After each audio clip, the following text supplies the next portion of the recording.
Hey, AfterBuzzers, what's going on? It's another episode of House of Lies. Y'all heard of Rachel Dolezal, all right? Well, her male counterpoint is on this episode. Stay tuned. You're tuning into the destination for TV superfan discussion, AfterBuzz TV. And now, let the buzz begin. Hey. My Afro Puffs today in honor of this episode. Hey. What is this, like 1990? I think like 93. It was 93, I was gonna right say, around yeah. early Snoop, right? Yeah. Because they were all part of the that same clique. thing. Yeah. And Death Yeah, it Row. seems like maybe 94, 95. Man, Early. Lady of Rage. What? Way back on this one. I thought the Afro Puffs. No, it's very fitting for this episode. All about natural hair and people pretending to be black. That's what it is. Yes. Yes, I love it. Ladies and gentlemen, it is the one and only House of Lies after show. I am your host, Lynn Gonsalves, and as always, ladies and gentlemen, you can find me on social media at The Poet Saint. I got my girl holding it down with me every week, Miss Jill Munroe. What's up?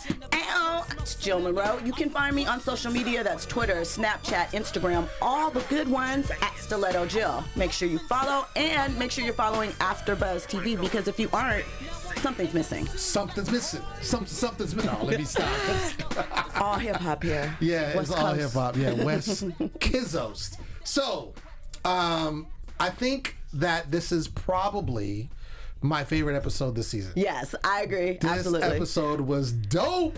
For sure. I just like we were talking earlier about the writing and just, I think the writing just in this whole entire, season and the show itself, the show has great writing. And that's one of the things I love about the show.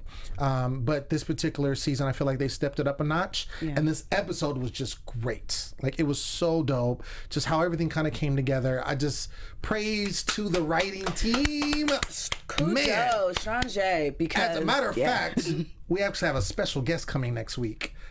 So you better be here because you really don't want to miss that. I'm really excited. But anyway, we're getting into this episode and it starts off with Marty in the elevator. And of course, this is his building. This is his company, right? Kaan Associates.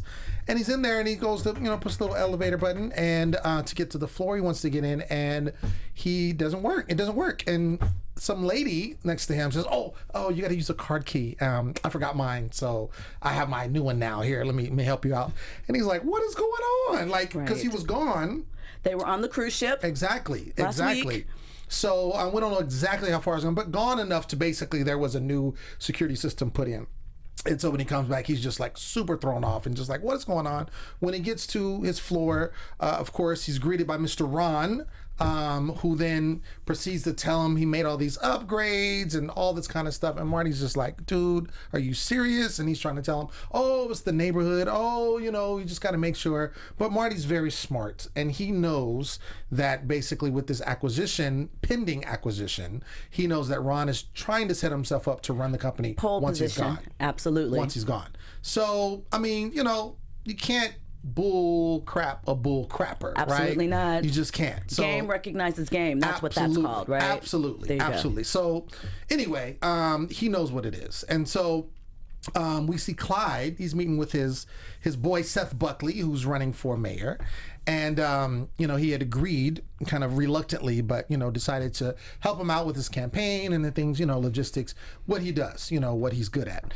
And Jeannie walks in kind of hating on him, right? And as they do. Always. I mean, this is just what they do. Right. It's they're like a family. Brothers and sisters always, coming at each other. And so, they're talking. She kind of hates on the conversation, hates what's going on. She ends up with cream cheese on her lip. Right. How embarrassing is that? Like, what do you do?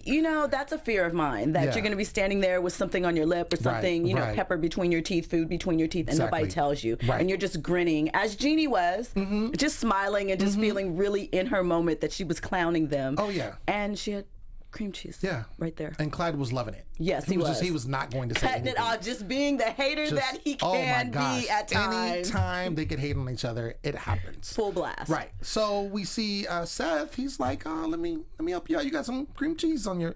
Let me get that off for you. And so we find out obviously after Jeannie leaves, he talks to Clyde. He's like, yo, what's the deal with Jeannie? What's up with your girl? What's the info? What's the 411? I thought he was going to really get gully with it. He was pressed. But he was just like, yo. And she's like, Jeannie, why would you want to talk to her? Because again, the relationship that they have with each other. And, he's just like, I just, I think she's cool. And I'd like, I'm interested to your number. So, and then we see kind of the first stages, and it happens throughout this episode. We see Clyde kind of just like, okay, but we could see some jealousy there. Now, my question to you is, I'm watching this. I know that Clyde has something with Jeannie just because she kind of stole his position. Once she had left, he kind of was, the number 2 in charge. And so she comes back. Now he's been kind of pushed down, took the office, all of this, yada, yada, yada. But I didn't know that there was any type of attraction to her. I don't think I really saw that. Did you see that before? See, I didn't see attraction in this. I saw two different things. What did you saw, see? First of all, I don't want you in the mix of my new business that is mine, that I have ownership over, that you guys get in, and yeah, we're a good team, but I don't need you in my mix. I don't need you taking over, slipping anything out from under me, making any suggestions, because this is mine. Right.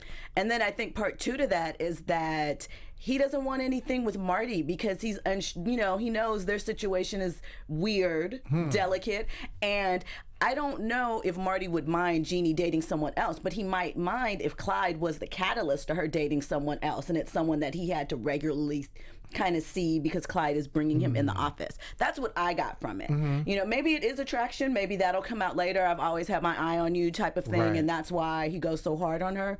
I could see that, Well, I don't know about the second part you mentioned. I didn't really get that. The first part, yes, and he actually did say that because when he comes, afterward and he does this kind of passive-aggressive thing like, hey, remember my friend? Oh, yeah, he was trying to ask for your number, but, of course I didn't give it to him because, she's like, wait, hold on. What? Huh? But, of course, she's messing with him, find out later because she's just like, he's like, you're good? And he's, I don't care about your dude, because she gets very explicit about stuff she wants to do, which I thought was funny. And he just goes bananas. He's like, no. But then, of course... In Clyde's bed. Exactly. In Clyde's bed. She's like... Jeannie is hardcore. She's hardcore. I'm telling you, this baby, this dealing with, coming back, she's not playing.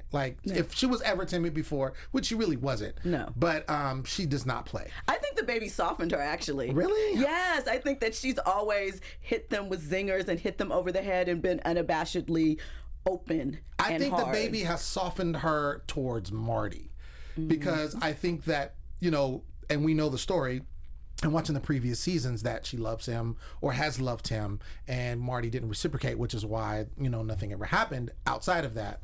And then, of course, when the baby came around, then it kind of brought these things kind of full circle.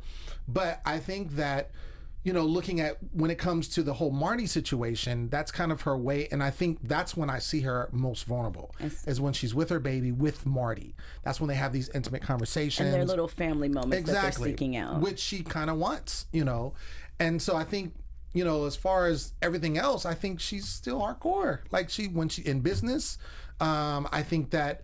I don't think she makes... I remember the one episode when she kind of slept with the dude and then he kind of used her and they still didn't sign. I don't think that was a moment of weakness or anything. I think she wanted what she wanted, and that's what it was. It didn't, I think she wanted to be romanced. I think that she wants to feel pretty and someone cares about her because she talked about, post. But I think it's also different because, she might be going through a bit of postpartum or, baby blues or whatever that is because she talked about, getting to dress up in the pretty dress and not being in sweats and dealing with breastfeeding and pumping. So...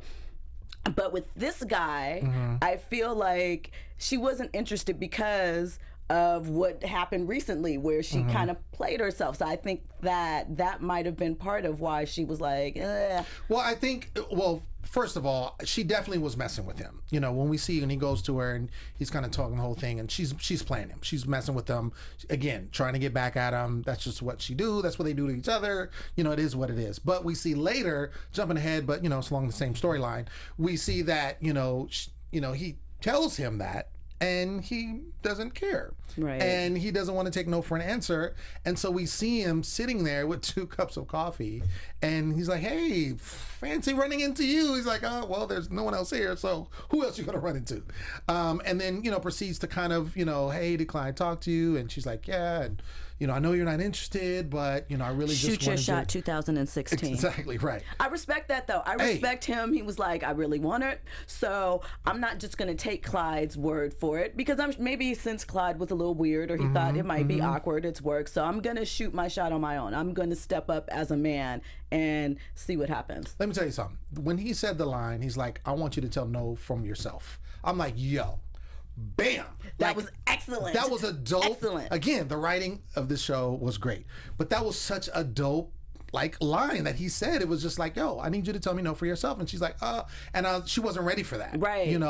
And plus, this guy's a politician. This guy, he's way with words. They're the original. Smooth. They're the original Max, right? Right. Politicians Very are the true. original Max. They make their living with their mouth. Peace, right? Yes. So the fact that, he was able to kind of at least get in, now it's like, okay, well, how else can I talk? And then they end up having this, conversation in her office, and he starts talking about, she's like, oh my gosh, you did this, and why are you out here? Oh, for the love of, that's great, and of course, Clyde. And this is where I really felt the jealousy part, where it wasn't so much, I think some of that is, yes, not wanting her in his business, right? But I think also, there's some feelings there. And now that I'm processing it, I want to say that there has been some hints of things earlier. I mean, I can agree with that, but just very minor. Like she may say something and he's like, what? Oh, okay. Well, see, I thought, I can see your point with that, but I guess I would thought that once she and Marty kind of became clear that they do this dance or whatever, I just assumed that would just be kind of gone to the wayside. But then again, Clyde does like to go after his coworkers' situations. I'm just saying. He's known for that. I mean, he is known for that. And And there's a history with Jeannie. It's not like some any girl. There's a history with that. And I think that she could be one of those people that he probably has secretly liked for a long time, never could step to because it didn't make sense, because of the job, because of whatever. Right. She thinks he's despicable, True, so indeed, she knows true. that he doesn't have a chance. And so I think this is a situation. And of course, this will definitely develop. I see this developing in further episodes, but I think it will turn into an actual jealousy thing. That's interesting. That's just an early prediction. We're not doing predictions yet, but that's interesting. early prediction. But look at Lim I'm with just the saying. insight. I'm just saying. This is what I'm doing. All right. We're gonna have to keep track of that for our special guest next week. Yes, exactly. Oh, that'd be a good question. Right. That'd be a good question. So we end up going where we see the crew. They end up going to a black hair show, which I was Yes. like, what is going on? Like Bronner Brothers, but something else. Right. So the Braxton Brothers is what they were called. Yeah. There's this black hair show that supposedly is thrown every year. And this is a big deal. And of course, it's a big business. And so... huge industry. And they're there to meet their clients from Delcor, who are basically trying to sign with this gentleman named Devin Townsend, who runs Planet Curls, right? And so they're there to kind of, make sure this merger happens, and all this kind of stuff. In the meantime, I love this. Again, writing is great. We see Doug walking through there, and he's pulling samples. And they're like, Doug, okay, what are you doing? What are you really gonna do? This is for with black hair, Doug. What are you doing? He's like, oh, girl, Tess, she just wakes up in the morning. A little kinky. Oh my God, Doug almost got a foot to the face to the TV. I'm like, what? And he's Doug. like, Doug. but that was so great. It's such a Doug thing to say. It Oh, was great. But my I was just God. like, Doug. Dude, But it's here, so- okay, points to you for knowing that she might need some Right, moisture in right, her life right, and that this is where right, you get it. right. Okay, Doug. Yeah. You might have a point. You I'm might telling get you. half a point for that. He's just trying to help his girl out. She might need a little shea butter in her life. You recognize that. Might need it cracking. Some little, what is it, pink oil or whatever. Not pink oil, no. I grew up with sisters. and a black mother. I know how it goes down. I remember the hot comb. Moisturization oh, man, is I'm telling sexy. you. I'm telling you. I remember all of that stuff. I mean, in our bathroom, we had all of those products. I'm like, oh my gosh, what is going on? Beauty takes a lot. It does. It does. It does. It does. I understand. I understand. Doug understands too. Doug really does. Yeah, getting that kink out. We run into Devin Townsend, who is Keegan-Michael Key. Who yes, hilarious. Oh my gosh, if you ever watch their sketch comedy show with him and Jordan Peele, Key and Peele, hilarious. It was great. They have a new movie out. Sad to see it go. Yeah, I know. They have a new movie out, which I'm not sure how well it's doing, but of course it's a comedy. Keanu, exactly. But I remember him from Mad TV. Like he's great. Like he's been around for a long time. So it was good to see him in this episode. He's playing Devin Townsend, who, like we said before, runs Planet Curl. And so they end up playing golf. And so this is Marty, we have Devin is there, and then we have Rita, his mother-in-law. Right. Love me some Rita. Oh man, I love it. So they end up, playing golf, right? And so Rita, she got her, ghetto spy detective CIA thing jumping off and starts asking him questions, basically, to find out if he's a real brother. To test his blackness. Right. And it's funny because, she's asking these questions, and of course Marty's like, what are you doing? Like, he doesn't get it. At all. Doesn't understand. And then she kind of, puts him to the side and is like, yo, did you see how he acts? Legend of Bagger Vance? Like, wait, and most importantly, right. He touched a black woman's hair. Yes. She was not having that. Let us explain. No, she was not having that. Let us explain. You don't do that. No. You're not her stylist, like Right. she said. And you ask, you don't just walk up to people and put your hand in their hair. That's rude. Right, super rude. And once he did that, that was it for her. She's like, oh. And Rita had a point. Yeah. Even Marty knew that was a no-go zone. Even though he doesn't date black women, right. he still knows. He knows. He understands. He still knows that. I love how that's not something. Put that out there. Oh, Rita was hitting him with the zingers man. on the golf course all along. And she took their money. Yeah, she did. Oh, she hustled big time, which was also great. So they get back, and Doug does his research and finds out this dude is a modern day male version of Rachel Dolezal. Yes, he is. Hilarious. Showed him with the family. That was just comedy with the white family. And so now they're like, okay, they're in a bind because they're getting ready to sign this big merger, which is millions of dollars, that's going to go into, with Kaan Associates, was going to beef up their portfolio, which again is going to make it more attractive for the acquisition. Exactly. And so what did now, they say, like $80-90 million? Not play money. Yeah, serious money. And so by looking at this, now they're at a dilemma because, like, how can we basically push this gentleman into signing with, our clients when he's not really black? He's not a true representation of the product, right? That's the problem. So they're like, Doug comes up with this idea. He's like, well, let's go with Asantewa, which is another company. It's like a startup company. Same thing, dealing with black hair. Obviously not as lucrative as what, the other company was going to do, the Planet Curl. And so he tries to work up numbers as far as doing that. He's like, let's get on that. Selling them as a value company, as someone that you can grow with and expand with lower operating costs. True. Pretty smart. True. If you can sell it. If you can sell it. But it wasn't the original plan. So, of course, he was climbing an uphill battle at that point. So we see Marty end up, give Devin a talk, right? And so he's like, starts talking to him like, hey, so where you from again? And tell me about your birth parents. Tell me about your mom and dad. Tell me about your family. And basically it just comes out and he's like, I know you're not black. And then he's like, what kind of question is that? He's like, oh, it's not a question. It's a statement. I'm just saying you're not black. And I know that you're not black. And of course he starts getting defensive. But the interesting part is he doesn't deny it. Right. Like Rachel Dolezal did. But he doesn't deny it, but he goes into this thing about why he did what he did. What did you think about kind of some of the reasons he was saying? He said he was black inside. All up in here. He was a black man. Listen. My thing is I understand having an affinity for a culture, feeling a part of it. Sure.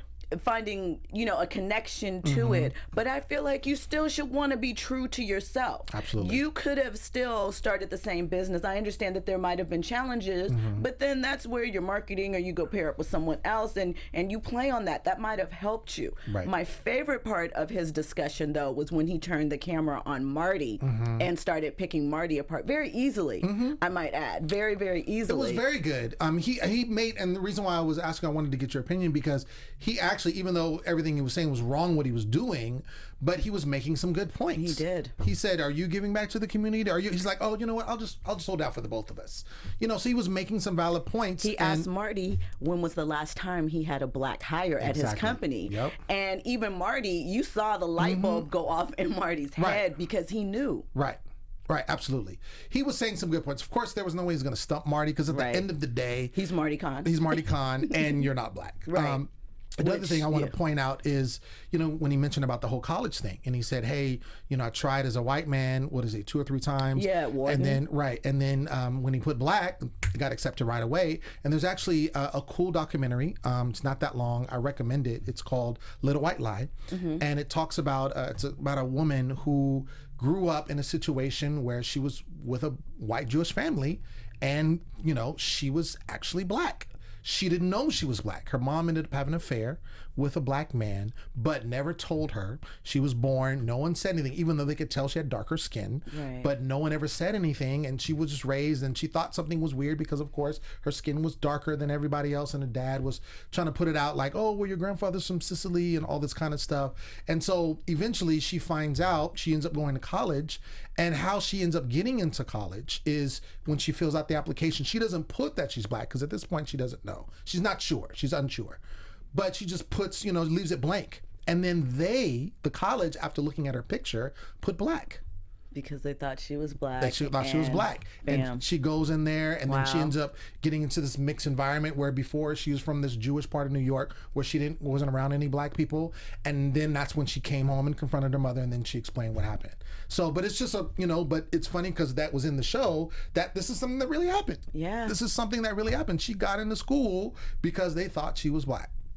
So, interesting. But when art and life and reality come together. But I think that's the great thing of a show like House of Lies, because they don't shy away from tackling current issues and things that are sort of controversial within the black community and in the community at large about interracial relations and those type of things. So I thought it was a great commentary, funny, hilarious, because it was great.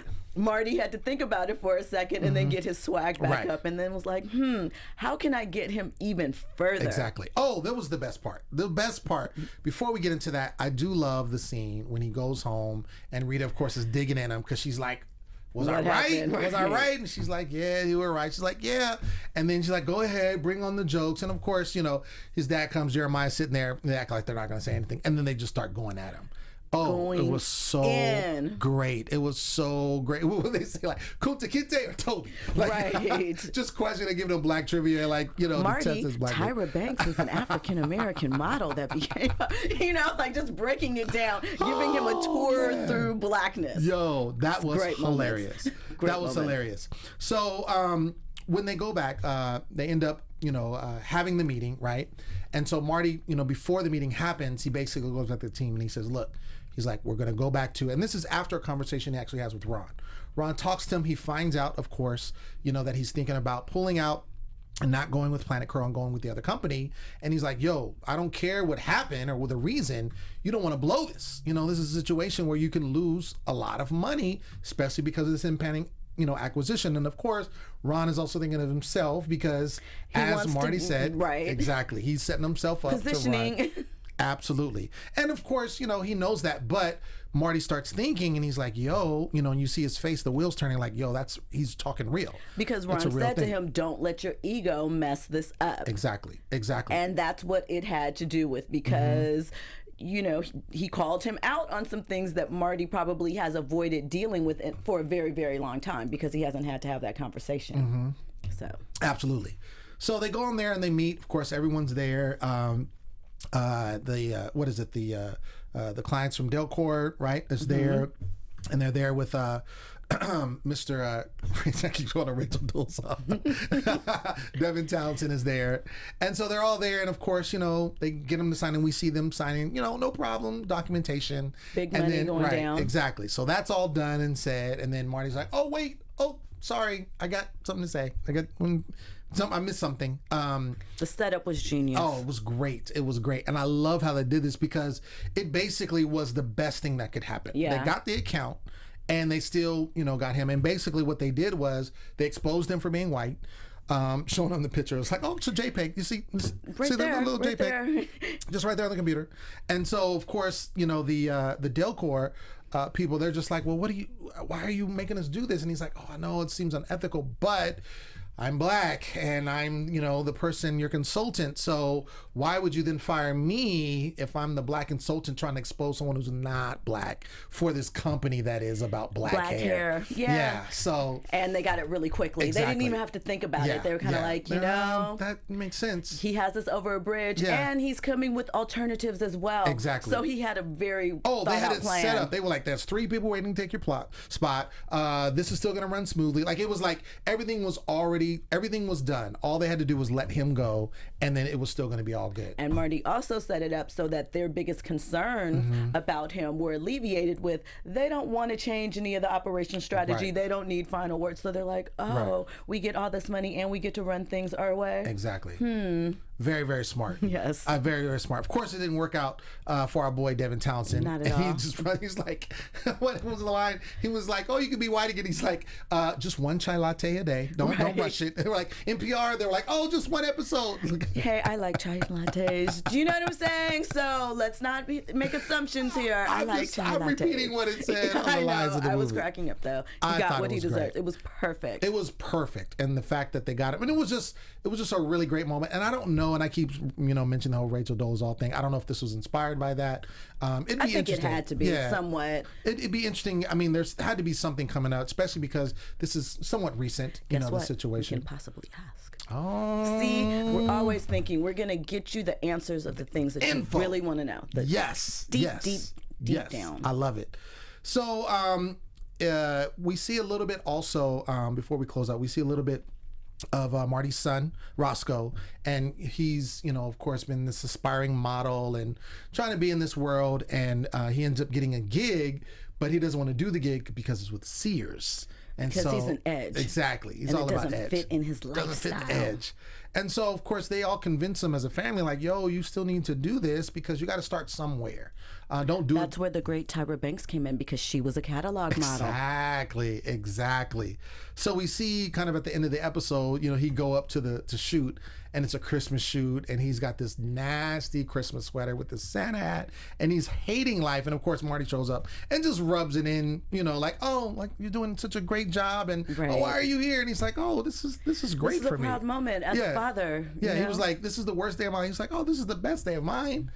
And it was just a little pushback, and I think it was great, because we've seen, and we haven't seen a whole lot of Roscoe this particular season. His character, we've seen obviously in seasons past where he was, coming into focal this point, team, front and center. Focal point. He was doing this whole changeover as far as his identity, his sexual identity. There was a lot going on. He was very defiant with Marty. A lot of it just had a lot of, inner aggression towards him. The way of, being raised, the tug of war between him and his mom. Like, there was so much going on with that. So we don't see a whole lot more because it seems like there's a lot more stability. He's older now. He's kind of coming. He's still, he's coming into himself. He's figuring out who he is and how he wants to handle different things. Right. He's still finding crop himself. Up in adolescence. Still finding himself, but he's still young. And so, but he definitely is into this modeling thing. And so, and Marty is not, he's not being not supportive. He's supporting him. He is supporting him. Which is why he was like, yo, because I think there was a scene where he was like, I thought you didn't want me to do this. He's like, no, it's not that I didn't want you to do it. I want to make sure that you stick with something that you want to do, but you got to make sure you follow the plan. Eyes on the prize. Exactly. That is an old black spiritual. Wanda Sykes had to point that out. Eyes on the prize. That is my theme and motivation. I believe in that. Eyes on the prize, but she killed it every time. Just so sing. Funny. I loved it. But yeah, overall, great episode. I really loved it. Let's go ahead and get into predictions so we can talk about next week. And now, your AfterBuzz TV predictions. All right, so I'll start this time. Okay. And I definitely see the situation with Seth and Jeannie. I think that there's going to be more with that. I said this earlier. I think there's going to be more with that situation, especially now. And I'm glad, too, because we're going to see more of Clyde. Yeah. Remember, I've always talked in previous episodes, there wasn't much with him outside of the whole group. And so once he decided to do this, situation with working with Seth, and consulting him, on his campaign and things of that nature, that gave him a story outside of the team. So I really like that. And this obviously is helping it develop because now Jeannie is kind of getting into the mix. So we're going to see more of him and see more of this kind of situation. Relationship. And I really think, I think it's going to be a situation where Jeannie does kind of fall for him and I think they start dating. I'm just going to put it out there. I think so too. I think they start dating, and then I think it just messes Clyde's whole world because basically he had this thing, again, going outside of, the team, something he could call his own because everyone else has that but him. Right. And so now that he has this and he doesn't want to mess this up, and here's Jeannie, of course, going to mess it up. Mess it all the way up. So it's going to be interesting with that. I think that also we're going to see more, and it showed in, of course, the previews for next week with Doug and Tess. Which I love because Yes. I love their little kooky situation because you just get to see how awkward Doug is. Super awkward. He's gonna blow it. Super awkward. Yeah. Well, we see kind of some of the stuff with the TED Talks that she helped him get. I mean, obviously, but I just think that relationship-wise, TED Talk aside, I think he's gonna blow it. He's gonna blow it? Yeah, okay. I do. I think that he's going to blow it, and I think that it's going to refocus him because now he's going to realize I don't have anything either, as Clyde is at least working towards his goal of building things up, because we're obviously getting towards the time where it's going to be D-Day. Sure.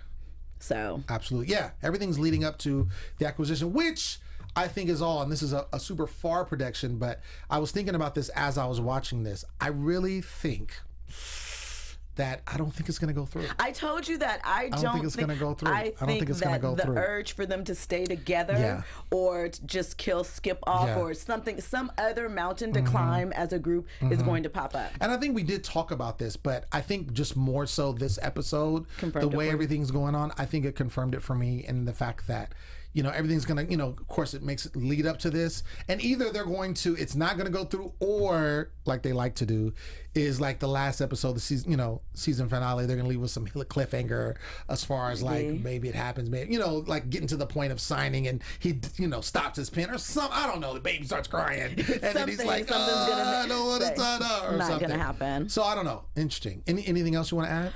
Not really. I'm curious to see where it's going to go because, I do think that Seth and Jeannie are going to develop, but are they really going to develop, or is it just going to be kind of one thing? I'm curious. I like delving more into Doug and Clyde, like you said, because we haven't really, we spent time with Doug. But. Sure. Yeah, it kind of goes back and forth, but like I said, I do like the whole situation with Clyde and him having a separate storyline. So we'll see.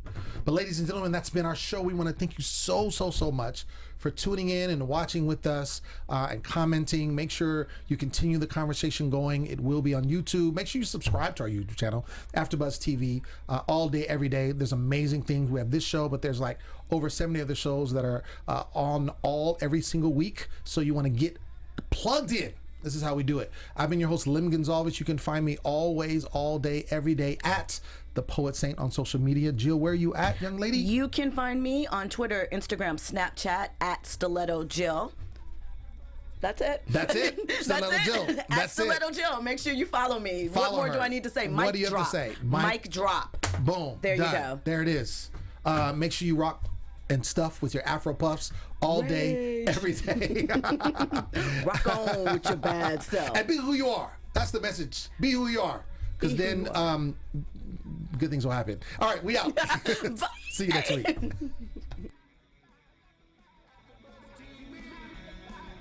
From executive producers Maria Menounos, Kevin Undergaro, Phil Svitek, and the entire AfterBuzz TV staff, we would like to thank you for listening to the AfterBuzz TV network.